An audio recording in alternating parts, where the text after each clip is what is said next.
ನೋಡಿ ಸರ್, ಸಿದ್ದರಾಮಯ್ಯ ಸರ್ಕಾರ ಬಂದ ಮೇಲೆ ನಮಗೆ ಏನು ಉಪಯೋಗ ಇಲ್ಲ. ಅಭಿವೃದ್ಧಿ ಮಾಡ್ಯಾರ ಸರ್, ಅವರು ಅಭಿವೃದ್ಧಿ ಮಾಡಿ ಬಸ್ನಾಗ ಹತ್ತಿ ಬಿಟ್ರೆ ಐತಲ್ಲ ಬರೇ ಹೊಡೆದಾಟ. ಇವತ್ತು ಮನುಷ್ಯನ ಸರ್ಕಾರ ಆಳಿದ ಮೇಲೆ ಏನ್ ಮಾಡ್ಬೇಕು ಅವನಿಗೆ ಗೊತ್ತಾಗಬೇಕು. ಇವತ್ತು ಅಮಾಯಕರು ಎಲ್ಲರ ಕೊಲೆ ಆಯ್ತು, ರೇಪ್ ಆಯ್ತು, ಏನ್ ಮಾಡಿದ್ದಾರೆ? ಅಮಾಯಕ ಆಗಿತ್ತು.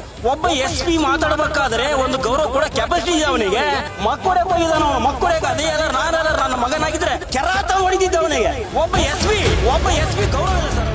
ಜನರ ಕಷ್ಟ ಅರ್ಥ ಮಾಡ್ಕೋಬೇಕು. ಸಿದ್ದರಾಮಯ್ಯ ಓಟ್ ಕೇಳಕ್ ಬಂದಾಗ ಐತಲ್ಲ ಖಾಲಿ ಬೀಳ್ತಾರೆ ಸರ್. ಸಿದ್ದರಾಮಯ್ಯ ಸರ್ಕಾರ, ಕಾಂಗ್ರೆಸ್ ಸರ್ಕಾರ ಬಂದ್ರೈತಲ್ಲ ಸರ್, ಕುಡಿಯೋ ನೀರು ಬಿಸಿಲು ನಮಗೆಲ್ಲ ವಿಷಯ, ಕುಡಿಯೋ ನೀರು ಸಂಬಂಧ ಇಷ್ಟ ಆಗುತ್ತೆ.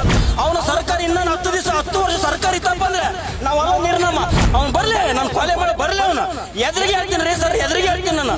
ಅಂಗವಿಕಲರಿಗೆ, ಕುಂಡ್ರಿಗೆ, ಅನಾಥಾಶ್ರಮಗಳಿಗೆ, ಬಡವರಿಗೆ, 60 ವರ್ಷ ಆದವರಿಗೆ ಇವತ್ತು ಫ್ರೀ ಬಸ್ ಮಾಡಿದ ಮೇಲೆ ಹೆಂಗಸರು ಮನೆ ಮಾತು ಕೇಳ್ತಿಲ್ಲ.